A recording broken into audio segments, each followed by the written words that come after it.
Good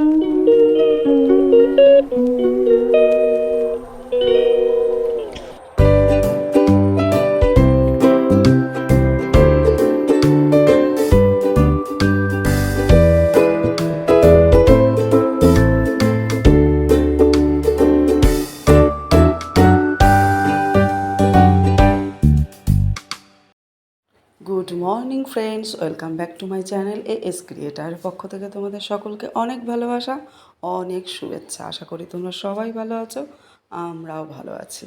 তো চলো দেখতে থাকো আজকে আমার ব্লগ। আজকে হলো আমার একদম ক্লিনিং ব্লগ। প্রত্যেকটা জিনিস আমি আজকে রান্নাঘরে যতটা পারবো পরিষ্কার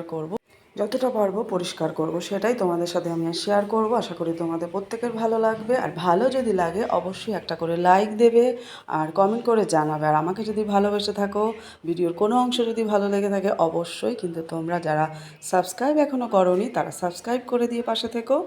চলো, সকালে ব্রেকফাস্ট করে আমাদের প্রত্যেকের খাওয়া হয়ে গেল। দাদাভাই খেয়ে আগে বেরিয়ে গেছে, এবার আমি আর অভিনব খেয়ে নিলাম। এবার বাকি কাজে ধরবো। এবার চলো, সেটাই তোমাদের সাথে শেয়ার করব, দেখতে থাকো। আর প্রত্যেকে কমেন্ট করছো, আমার ভীষণ ভালো লাগছে। অল্প কয়েকদিনের মধ্যে তোমরা আমাকে এতটা এগিয়ে নিয়ে যাচ্ছ ভালোবাসা দিয়ে, তোমাদেরকে যে কী বলে ধন্যবাদ দেবো আমি সেটা ভাষায় প্রকাশ করতে পারছি না।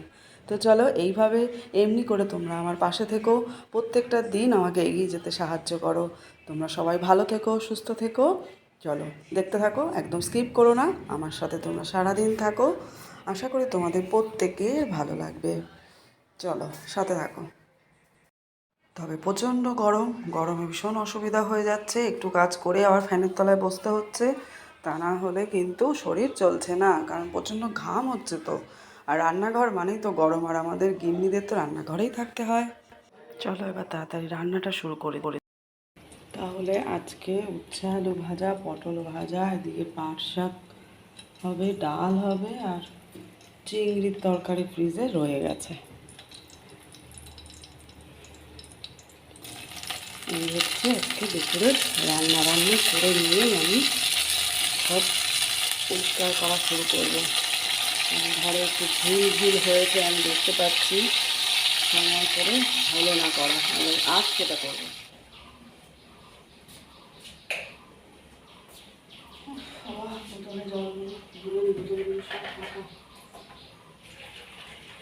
সবার পরপর জ্বর হয়ে যাওয়াতে ফ্রিজের জল খাওয়া হচ্ছিল না, কাল থেকে আমিই শুরু করেছি মিশিয়ে খাওয়া।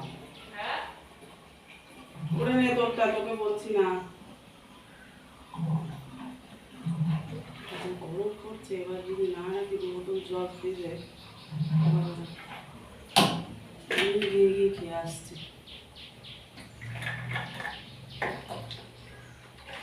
এদিকে রান্না হচ্ছে, রান্না করতে করতে বাকি সব কাজ। আবার ড্রেস চেঞ্জ করলাম, ঘিরে যাচ্ছি রান্নাঘরে। আর আমি যদি ঘিরে যাওয়ার ম্যাটি পরে থাকি, আমার হ্যাঁচি হবে, কাশি হবে, ঠান্ডা লেগে যাবে।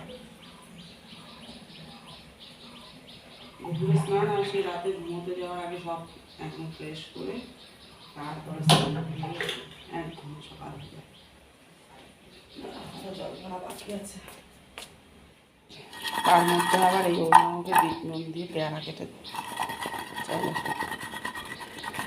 কই দেখো বসে আছে এখানে, তাড়াতাড়ি বসাই, যাতে আমি রান্নাঘর থেকে এখানে দেখতে পাই। আর ভেতরের ঘরে থাকলে আমাকে আরও দূরে আপ ডাউন করতে হয়।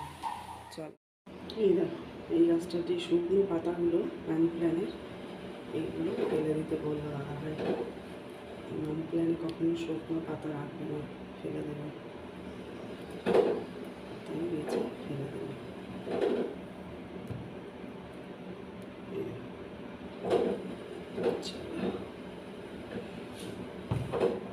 সুন্দর দেখতে, এটা কিন্তু ডবল কালার।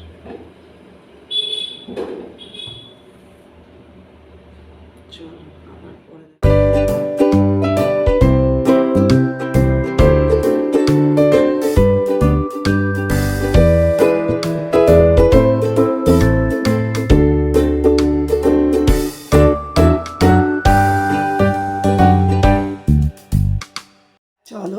সব ক্লিন করব একদম যতটা পারবো। যেগুলো যেগুলো একদমই না করলে নয়। এই ঝুল হয়েছিল বেশ অনেক দিন ধরেই ঝাড়বো যদিও খুব সামান্য ঝুল। এদিকটা খুব সাবধানে করতে হচ্ছে, যেহেতু দু একটা জামা কাপড় নাড়া রয়েছে, ওই জন্য খুব সাবধানে করতে হচ্ছে। আর কি বলো তো, ঝুল খুব একটা হয় না, কারণ আমি তার আগে থেকেই মানে প্রত্যেক সপ্তাহে উইকলি করলে কোনো কাজই কিন্তু জমে বেশি থাকে না। তেমনি ঝুলও কিন্তু প্রত্যেক সপ্তাহে যদি পরিষ্কার করি, ধুলো নোংরাও কিন্তু সেরকম একটা জমে না। ঠিক সেই রকমই যে কোনো জিনিস যত্নের ওপরেই কিন্তু অনেক দিন ভালো থাকে, তাই না? যে যেরকম যত্ন করবে সেই জিনিস ততটা ভালো থাকবে, তাই না? যে কোনো জিনিস দেখবে খুব দামি, কিন্তু সে যত্ন না করার জন্য কম দামি জিনিসের আগে সেই জিনিসটা নষ্ট হয়ে গেল। তা আমাদের বাড়ি কিন্তু অনেক দিনের পুরনো বাড়ি, এখনও কিন্তু অনেক ভালো আছে। আমার শ্বশুরমশাইয়ের হাতে তৈরি করা সেই 88 সালের ঘর এই বাড়িটা, জানো? যার জন্য জানলাগুলো ছোট ছোট। আমার শ্বশুরমশাই তো বাইরে জাহাজে চাকরি করতেন, নেভিতে। এখানে ছেলেরা আর মাই থাকতো, যার জন্য ওরকম মানে যতটা প্রোটেকশান দেওয়া যায়। গেটে ওভার গ্রিল ছিল, ডবল গ্রিল ছিল আমাদের জানানো। আমি বিয়ের পরে এসে দেখেছি। পরে ওটাকে খুলে দেওয়া হয়েছে, কারণ গরমে ভীষণ কষ্ট হতো, হাওয়া আসতো না বলে। যাই হোক, অনেক পুরনো গল্প তোমাদের সাথে অনেক সময় আমি করে ফেলি, অনেক আবেগপ্রবণ হয়ে যাই, তাদের কথা মনে পড়ে তো, কারণ প্রত্যেকটা জিনিস তো তাদের ছোঁয়া, হাতের স্পর্শ রয়েছে। ভুলবো কি করে বলো, নাকি যায় বলো? যাই হোক, চলো দেখতে থাকো। ভীষণ পরিশ্রম হয়ে যায় একা একা সব দিক করলে, কিন্তু নিজের কাজ, নিজের সংসারকে ভালোবেসে করলে থেকে তৃপ্তি আর কিছুতে নেই মনে হয়, আমার কাছে তাই মনে হয়। আবার সেও তোমাদের নিচে। কি মনে হয় জানিও। এটা বানানো হয়েছে কেন? এখানে বসে করার জন্য যে চেয়ার রয়েছে। চলো চলো চলো, টাইম হয়ে যাচ্ছে, তাড়াতাড়ি টাটা। অভিনব তো বেরিয়ে গেল, আমি আবার সমস্ত ঘরগুলো ভালো করে ঝাড় দিলাম, যেহেতু তখন ঝুল ঝেড়েছি, অনেক নোংরা বেরিয়েছে। আর সকালবেলা তো খাটের তলা থেকে প্রচুর নোংরা বার করেছি, সেটা তোমাদের দেখানো কষ্ট হয়েছে। একটু জল খেয়ে নিই, এবার ডালটা ঢেলে নিই। ডালটা করা বাকি রয়েছে, রান্না করতে করতে সমস্ত বরাবর আমি এই গাডারগুলো কিন্তু এখানে জমাই। আবার দাদাভাই কতগুলো চায় আমি দিয়ে দিই, আবার জমে চার এই এক্সট্রা মুখগুলো এর মধ্যে থাকে জলের ড্রামের, যাতে লাগে একটা করে এক্সট্রা, যদি নষ্ট হয়ে যায় তখন ব্যবহার করার জন্য। এবার পরিষ্কার করার কাজে লেগে পড়ি। সমস্ত মশলার কৌটোগুলো আজকে ওয়াশ করব। এর মধ্যে আমি সব ছুরি, কাঁচি, চামচগুলো রাখি, বুঝেছো? গ্যাসের পাশে থাকে, ওইটা সব পরিষ্কার করব। চায়ের কাপগুলো যেটাতে রাখি, এগুলো সব আজকে পরিষ্কার করে নেব, কারণ ভীষণ তেল চিটে পড়ে। যদিও সেলফের প্রত্যেকটা সেলফ পরিষ্কার করা আজকে হবে না, প্রথম সেলফেরগুলোই করব। আর সেলফটাকে মুছে নেব, পরে একদিন সেলফটাকে পুরো ধরে ধুতে হবে, কারণ ওপরের সেলফের মশলার কৌটোগুলোতেই না বেশি তেল ছিটে পড়ে যায়। ওগুলোই আগে ধুতে হয়, কারণ হাতে ধুলে নিজেরই অস্বস্তি হয়, আর কেউ এসে দেখলে তো তার বেশি অস্বস্তি হবে। সেইটা বলার অপেক্ষায় আমি থাকি না, বরাবর আমি ভীষণ সময় থাকতে সময়ের কাজ করে ফেলি, কারণ এখন ছুটি পেয়েছি যখন, এই কাজগুলো এখন যেভাবে করতে পারছি, পরে তো সেই সময়টা আমি হাতে পাবো না। যার জন্য আমি এভরিডে কাচাকুচি রাত 10টাতেও করে ফেলি গরমের জন্য, যাতে সকালবেলা আমার কষ্টটা কম হয়।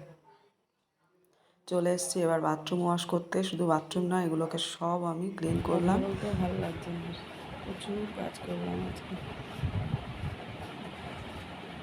চলছে, দেখলেই তো কত কিছু করেছি, আর অনেক কিছু ক্যাপচারও করতে পারিনি। চলো এখন একটু রেস্ট নিই, ভীষণ গরম লেগে গেছে, আর গরমকালে না স্নান করার পরও যেন গরম যায় না। অভিনব তো পড়তে গেছে, দাদাভাই আসবে, তারপরে লাঞ্চ, ছেলে আসবে, তারপরে একসাথে করবো। ও চলে আসবে তখন।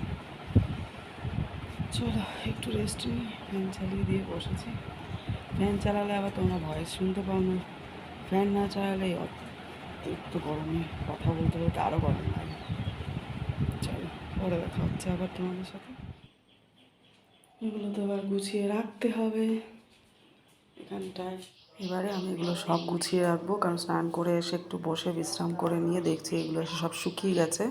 সব ছড়িয়ে ছিটিয়ে রেখেছি তো শুকনো করার জন্য, জল শুদ্ধ তো আর রাখা যায় না। এগুলো সব জায়গায় এবার গুছিয়ে রেখে দিচ্ছি। তো আজকের ভিডিওটা কেমন লাগলো? যদি ভালো লেগে থাকে ভিডিওর কোনো অংশ, অবশ্যই লাইক, শেয়ার, কমেন্ট করো। আর পাশে থেকেও এমনি করে ভালোবেসে ভীষণ খুশি, ভীষণ ভালো লাগছে তোমাদের পাশে পেয়ে। কারণ আমার এই ইউটিউবে আসা কিন্তু খুব এসেনশিয়াল ছিল তা নয়, শখ করেই আসা। এটা যেন পূরণ করতে পারি। তো চা খেয়ে বেরিয়ে গেছে, এবার আমি আর অভিনব বসেছি, লাইট জ্বালাইনি কারণ ভীষণ গরম, বাইরে সবে একটু হাওয়া শুরু হয়েছে। আর সেখানেই এখন এখানেই আমি ভিডিওটাও শেষ করলাম। সবাই ভালো থেকো, সুস্থ থেকো, দেখা হচ্ছে নতুন একটা ভিডিওর সাথে। এইভাবে আমাকে এগিয়ে নিয়ে যেতে সাহায্য করো। টাটা, সবাই ভালো থেকো, দেখা হচ্ছে আবার পরে।